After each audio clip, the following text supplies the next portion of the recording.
안녕하세요. TOT 강사 류재건입니다. 자, 원촌중학교 2학년, 3학년 2025년 기말고사 분석 및 학습 전략에 대해서 발표를 이제부터 시작을 하겠습니다. 자, 목차인데요. 원촌중 시험의 특징과 중학교 2학년 여태까지 4개년 정도의 기말 분석을 할 거고요. 그리고 기말고사 예측. 마찬가지로 3학년, 3학년 1학기 기말고사 예측. 그리고 시험 대비 방법에 대해서 지금부터 설명을 하겠습니다. 자, 원천적 기출의 특징인데요. 중2 시험의 특징이 뭐냐면 지금 최근 3년간은 다 22문제씩 나왔어요. 그래서 이번에도 22문제 정도 나올 거라고 예측을 하고 있지만 플러스 마이너스는 그래도 엄청 크지는 않을 거란 얘기 생각을 할 수 있고요. 단어 순서대로 문항이 배치되어 있고 활용 문제가 정말 많이 배치되어 있었습니다.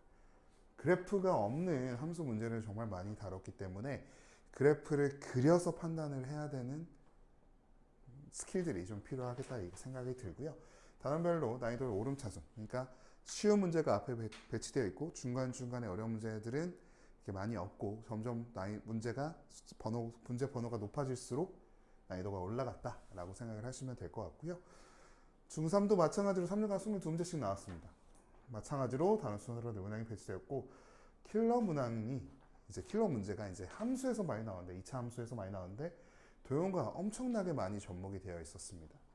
그리고 그래프의 성질, 그러니까 2차 함수 그래프의 고유적인 특성에 대해서 좀 중요하게 생각을 해야 될 것 같고요. 2024년도에서는 모두 객관식이 나왔습니다. 그리고 서술형이 있었던 건 2023년, 2022년인데 그래봤자 한두 문제 정도만 나왔다고 생각을 하시면 될 것 같고요. 특히나 이제 킬러 문제, 도형에 대해서 이제 많이 알고 있고 또 함수, 2차 함수의 성질에 대해서 엄청나게 많은 스킬들이 필요해요. 그건 뒤에서 이제 좀 설명을 하겠습니다. 자, 중학교 2학년 1학기 기말고사 4개년 분석인데요. 문항수가 21문제. 그러니까 이게 21년도 21문제, 22년도 22문제, 23, 24, 다 22문제씩 나왔고요. 단어는 연립방정식과 1차 함수인데요. 연립방정식이 8문제, 8문제, 8문제, 10문제. 1차 함수가 13문제, 14문제, 14문제, 12문제. 솔직히 이제 1차 함수와 연립방정식은 정말 밀접한 관계가 있기 때문에 굳이 단어는 나누기에는 조금 애매한 수가 있어요. 하지만 그래도 이제 굳이 나누자면 이렇게 이제 분류가 되어 있고요. 21년도에 서술형 2문제, 그리고 22년도에는 서술형 1문제, 23년에 서술형 1문제, 24년도에는 전 문항이 객관식으로 출제가 되었습니다.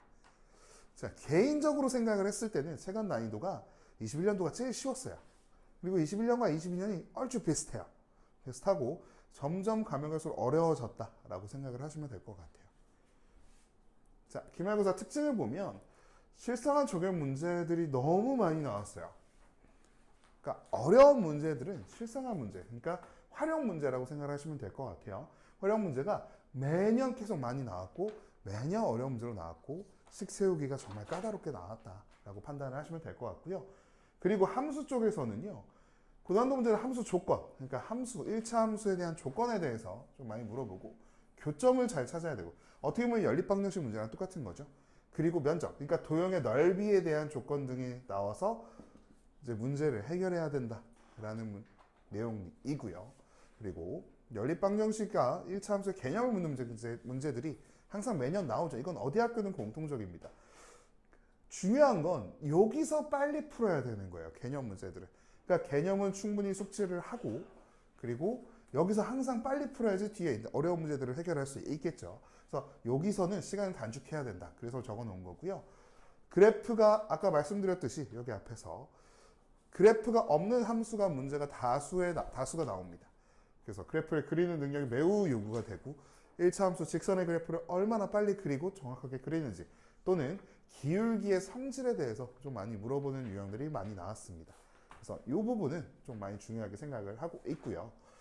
그래서 대표적인 기출 유형인데요. 연립방정식에서는 활용 문제를 좀 대표적으로 갖고 왔어요. 그러니까 문항수가 너무 길죠. 지금 23년 7번 문제고요. 24년 9번 문제예요. 활용 문제가 앞에서 나왔는데 문항수가 너무 길죠. 길어도 이제 식만 잘 세우면 어렵진 않아요. 그러니까 뒷부분에 나왔다는 거는 난이도가 더 높은 건 뒤에가 있는데 여기서 이제 어려운 문제는 아니고 문항이 길기 때문에 아이들이 체감상 어려울 수는 있어요. 하지만 이거를 식을 좀 예쁘게 잘 쓰고 식 세우는 연습을 충분히 한다면 충분히 문제를 푸는데 어려움은 없다. 그럼 이제 여기도 이제 거석시 문제인데 문항수가 길고 마주 보면서 온다니까 이거 풀이는 나중에 이제 따로 학생들을 대상으로 할 건데 마주 보면서 오니까 이거를 연습을 많이 하면 운동장을 한 바퀴 도는 거랑 아니면 이제 일직선상에서 이렇게 마주 보면서 오는 거랑 이런 문제를 접목시킨 거죠. 똑같은 이제 유형만 말만 바꿨던 문제입니다. 24년 9번 문제고요. 그래서 문항수가 길다 보니까 식세운대 어려움이 있는 친구들은 뒷부분에서 조금 시간이 많이 모자랐을 수도 있습니다. 그러니 활용 문제는 보자마자 식을 어떻게 세울지 항상 생각을 하고 이 식 미지수를 어떻게 결정을 할지 항상 연습이 충분히 되어 있어야 한다고 봅니다. 그리고 이제 1차 함수 문제인데요. 1차 함수는 이제 도형과 관련된 문제들이 정말 많이 나왔어요. 22년 13번, 24년 17번. 뒤로 갈수록 어렵다고 말씀을 드렸고 지금 이 문제는 정말 많이 이제 모든 문제집들의 기출로 많이 나오는 문제들인데 AB 대 BO가 3대 1이고 길이의 B가 나왔던 길이의 B가 문제가 나오고 도형에 대해서 이제 길이의 B가 여기서 또 나왔고 도형의 면적, 넓이가 나왔죠. 그래서 기울기의 성질을 잘 이용을 한다면 이 문제들이 정말 수월하게 풀리거든요. 다시 말하면 그래프를 해석하는 능력이 정말 많이 중요해요. 그래프를 어떻게 해석을 하고 얘네들을 조금 더 식을 간단하게 하는 연습이 제일 필요하다고 생각이 듭니다. 그래서 이제 중간고사, 이제 이번 중간고사를 분석을 한번 해봤는데요. 제가 느끼는 바로는 이번 중간고사가 엄청나게 어려웠습니다. 엄청나게 어려웠어요. 정말 여태까지 봤던 원촌중 기출 중에서 역대급으로 어려웠다고 생각이 들고요. 정말 어려웠기 때문에 그 어려운 문제를 틀린 아이들이 제가 보기에 한 6문제 정도 있었거든요. 6문제 정도를 다 틀리면 한 70점 초반 정도 될 거거든요. 70점 초반의 비율에 70점 초반, 60점 후반 그 아이들의 비중이 엄청나게 많았을 거라고 생각이 듭니다. 다시 말하면 등급이 낮아질 수밖에 없어요. A, B, C까지 떨어질 수도 있는 거죠. 다시 말하면은 또 이거를 고등학교 올라갈 때 이제 점수가 많이 중요하잖아요. 그래서 이번 시험이 많이 어려웠기 때문에 상대적으로 이번 기말에 쉬울 수 있다라는 착각에 빠질 수도 있다고 생각이 들어요. 자, 이걸 한번 보면 이번에 유리수 8문제, 유리수와 순환소수 8문제, 식계계산 6문제, 1차 분식 8문제가 나왔는데 난이도가 정말 다른 학교에서 킬러 정도의 문제들이 중간중간에 배치가 많이 되어 있었어요. 그러다 보니 시간 배분을 못하고 뒤까지 못 가는 친구들 분명히 존재했을 겁니다. 킬러 문제들이 정말 제가 이제 저희 블로그에도 올려놨는데 고1 3모 4정 난이도 이상급의 문제들이 킬러 문제로 나왔습니다. 그렇다는 거는 이 연습을 충분히 했던 친구들은 분명히 많을 수도 있겠지만 그러지 못하고 그냥 평범하게 평범하게 이제 수업을 했던 친구들은 정말 어려웠을 거예요. 왜냐면 우리가 연습이 충분히 안 되어 있기 때문에 이 시험은 정말 너무 힘들었을 거라고 생각이 듭니다. 저도 해설 영상을 이걸 찍어서 올렸지만 한 50 몇 분 정도 걸렸어요. 제가 이제 설명을 다 하고 하니까 좀 길어졌는데 아마 학교 선생님들도 시간 내에 풀 수 없을 것 같아요. 제가 보기에는. 정말 진짜 엄청 어려웠다고 저는 생각이 듭니다. 그래서 상대적으로 쉬웠을 수도 있어요. 이번에 시험이 기말고사가 쉬울 수도 있을 것 같아요. 예측은. 근데 이건 좀 이따 할게요. 자, 원천중의 중간고사 특징인데 시험에 매우 힘들었을 거고 킬러 문제의 상향화. 그러니까 킬러 문제가 정말 역대급으로 많이 어려웠다라는 거고 난이도 예상을 해보면 그래서 기말고사 난이도 예상을 해보면 중간고사가 너무 어려워서 쉽게 나올 수는 있어요. 있을 수도 있어요. 하지만 원천중이에요. 이 원천중은 쉽게 나온다고 해도 방심하면 절대 안 됩니다. 이 말인 즉슨 학교 선생님이 쉽게 나왔다라고 하면은 킬러 문제들이 난이도가 낮아질 거예요. 킬러 문제의 난이도가 낮아졌지만 그 문제의 숫자는 줄어들지는 않을 거다. 다시 중상 문제, 난이도 중상 문제가 많이 배치되어 있을 가능성이 엄청 큽니다. 분명히 학교에서 쉽게 낼 거야 라고 말을 해도 그 쉽게는 킬러 문제에 하향합니다. 하향하고 다른 중상 문제들이 많이 나와서 시간 배분에 또 어려움이 생길 수가 있습니다. 그래서 그 대비를 어떻게 하냐? 주요학교 기출을 정말 많이 풀어야 될 거예요. 왜냐면 그 다른 학교들의 킬러 문제들 그 정도의 수준이 많이 나올 거라고 저는 생각이 듭니다. 그래서 그 연습들을 정말 많이 시켜야 될 거고요. 혹시나 하는 마음에 고1 3월 모의고사까지는 신경을 써야 된다.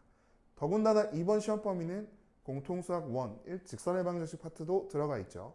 그리고 여러 가지 방정식 파트도 조금 들어가 있습니다. 그렇기 때문에 정말 많이 공부하면 9월 모의고사까지는 공부를 해야 되고, 하지만 그 정도까지 선 넘지는 않을 것 같아서 아무리 못해도 고1 3월까지는 신경을 좀 써야 되지 않나 라는 생각이 들고요. 이 말은 뭐냐면 교과서에 있는 모든 내용을 파악을 해야 된다라는 거는 거기에 있는 모든 활동들이 있죠. 활동. 어떤 실험을 한다든지 활동을 해서 하는 그런 유형도 좀 봐줘야 되지 않을까. 왜냐면 교과서에 있는 내용이니까 그 부분은 좀 학교에서 수행평가를 했지만 그래도 시험에 나올 가능성이 있다라고 저는 보고 있습니다. 그래서 저 같은 경우는 이번 시험에 중점적으로 해야 될 거는 무엇이냐? 어려운 문제도 빠르게 풀 수 있는 실력을 좀 키워야 될 것 같습니다. 왜냐하면 정말 시간이 모자랄 것 같아요. 난이도가 그렇게 많지는 않지만 계산이 좀 오래 걸린 친구들은 계산을 좀 빠르게 할 수 있는 연습을 좀 하고 그래프를 좀 많이 해석을 해봐야지만 좀 실력이 더 늘고 수월하게 빨리 시간 내에 풀 수 있을 것 같습니다. 그래서 이게 중2 기말고사 예측이고요. 자, 이번에는 이제 중3 1학기 기말고사 4개년 분석입니다. 자, 최근 4년간 연도별 출제 추이가 어떻게 됐냐면 21문제, 22문제, 23문제, 22문제. 그러니까 22문제에서 왔다 갔다 하는 거예요. 그렇죠? 그리고 2차 방정식 문제가 21년도에 11문제, 10문제. 11문제, 2차 함수 10문제, 22년에는 10문제, 12문제. 11문제, 12문제, 10문제, 12문제. 그러니까 2차 함수 문제는 꾸준히 12문제가 나왔고 2차 방정식이 좀 더 나오냐 안 나오냐 이 차이인 거고요. 서술형이 21년, 20년에 서술형 2문제, 23년도에는 서술형 1문제, 계산이 전부 다 객관식이 나왔습니다. 이걸 풀어보면서 저는 느꼈던 게 순서대로 점점 얘도 좀 어려워지고 있었어요. 21년과 23년은 난이도가 정말 비슷했거든요. 근데 24년도에 빵 하고 올라왔습니다. 올라와서 이번에는 조금 더 어려워지지 않을까라는 그냥 추측인데 이제 여기가 이제 그렇게까지는 어렵진 않았거든요. 엄청나게 어렵진 않았지만 그래도 25년 킬러 정도까지는 킬러가 좀 상향되지 않을까 뒤에서 한번 예측을 좀 해보겠습니다. 자, 4개년 기말고사 특징인데요. 2차 방정식 얼마나 잘 다룬지에 대한 문제가 많이 나왔어요. 다시 말하면 식을 얼마나 잘 갖고 노는지 그런 것들을 많이 물어보더라고요. fx에 대한 식, ax 제곱더 bx 플러스 c를 어떻게 잘 변형해서 예쁘게 풀 수 있는지 그러면 시간이 단축되고 좀 빨리 풀 수 있거든요. 어떻게 보면 이 단어는 고등학교 공통수학 1에서 2차 방정식 파트가 있잖아요. 거기서도 많이 다루고 있기 때문에 선행을 좀 많이 한 친구들이 좀 유리하지 않을까라는 생각이 들고 있습니다. 그리고 2차 함수의 고유한 특성에 대해서 물어보는 문제들이 정말 많이 나왔어요. 2차 함수의 성질이 엄청나게 많거든요. 이거는 이제 어차피 선행 내용이라고 하지만 중학교 내용에서 쓸 수 있는 거고 어렵지 않기 때문에 이 연습을 진짜 많이 해야 될 것 같습니다. 왜냐면 2차 함수의 성질이 정말 많고 2차 함수는 식으로 계속 풀면은 오래 걸리는 문제들이 많아요. 이 특성에 대해서 좀 잘 알아두면 좀 빨리 풀 수 있지 않을까라는 생각이 들고요. 도형 정말 좋아하죠. 어차피 어려운 문제는 도형입니다. 도형과 2차 함수 유형이 합쳐져서 매우 까다롭게 나올 수가 있습니다. 그래서 여태까지는 그렇게 나왔고요. 지금도 앞으로도 계속 이렇게 나오지 않을까라는 추측이 되고 있습니다.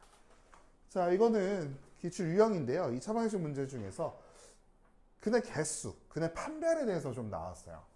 근데 이렇게 보면 하나하나씩 기니들이 이렇게 나왔을 때 빼먹을 수 있는 가능성이 크기 때문에 많이 어려워질 수도 있어요. 근데 이런 문제들은 지금 연습을 잘 해놓으면 고등학교 가서도 좀 편하기 때문에 이런 연습도 좀 많이 시켜야 될 것 같고요. 여기도 공통근 문제입니다. 공통근 문제. 공통근도 어떻게 보면 얘네들은 이제 인수분해를 하는 눈이 있는지 인수분해를 잘 하고 그래서 공통은 근의 이제 조건이라고 생각하시면 돼요. 그냥 판별과 어차피 저는 공통은을 거의 비슷하게 묶어놓고 있다고 생각을 하거든요. 저는. 그래서 이렇게 이제 인수분해를 잘 하든가 집어넣고 판별식을 쓰든가 이거 많이 나왔고요. 그리고 2차 함수 문제입니다. 그래프의 성질을 물어보는 거예요. 이거를 일일이 다 집어넣고 시작을 하면 문제들이 정말 복잡해져요. 그래프의 성질에 대해서 물어보는 거고 얘도 마찬가지고 그래프를 이제 식만 주어지고 그래프 하나도 안 그려져 있거든요. 이 문제들이. 식만 주어졌어요. 그러면 이 그래프를 어떻게 그리고 이 성질들을 어떻게 하는지 성질들을 이제 그래프의 도형 사각형도 있지만 삼각형도 문제도 있거든요. 도형을 어떻게 판단을 하는지 그래프의 성질을 많이 물어보고 있습니다. 그러니까 2차 함수는 파면 팔수록 정말 많이 유형이 나오거든요. 그래서 2차 함수 성질에 대해서 여태까지 공부를 좀 많이 시켜야 될 것 같고요. 그래서 이번 중간고사 분석을 토대로 기말고사 한번 예측을 좀 해보겠습니다. 제곱근과 실수 5문제, 계산 13문제, 곱셈 4문제, 인수문제 6문제 이렇게 나왔고요. 난이도는 킬러 문제는 없었어요. 정말 이거 너무 어려운 문제는 나오지 않았어요. 이건 못 풀겠다. 하지만 전체적인 난이도가 상승했습니다. 쉬운 문제들도 그 쉬운 문제에 있는 순서에도 문제 난이도가 올라갔어요. 그 난이도가 올라갔다라는 말은 시간을 얘도 마찬가지 시간 배분 절대 못하게끔 만들겠다. 어려운 문제는 없지만 너희들 다 풀 수 있지만 시간만 주면 다 풀 수 있겠지만 그 시간 내에 너희들이 해결을 못하게끔 만들겠다라고 이번 시험을 낸 거죠. 그래서 계산량을 줄여야 됩니다. 계산의 양을 엄청 줄여서 빠르게 그러니까 모두 2차 함수의 성질을 잘 알고 있어야 돼요.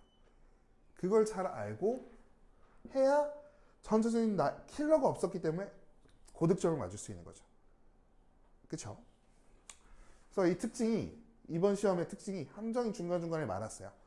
그 함정을 통과를 해야 빠르게 풀 수 있는데 그 시험 문제들이 중간중간에 배치되어 있기 때문에 아이들이 얘 여기서 붙잡고 나면 뒤에 문제 또 시간이 모자르겠죠. 시간 배분의 중요성이 있었고 킬러 문제는 없었습니다. 하지만 모든 게 킬러다. 다시 이 말이 뭐냐면 중간중간에 어려운 문제들이 있는데 다른 학교에서는 다 킬러 문제 정도 급이에요. 하지만 우리 연습을 할 거잖아요. 원촌이니까.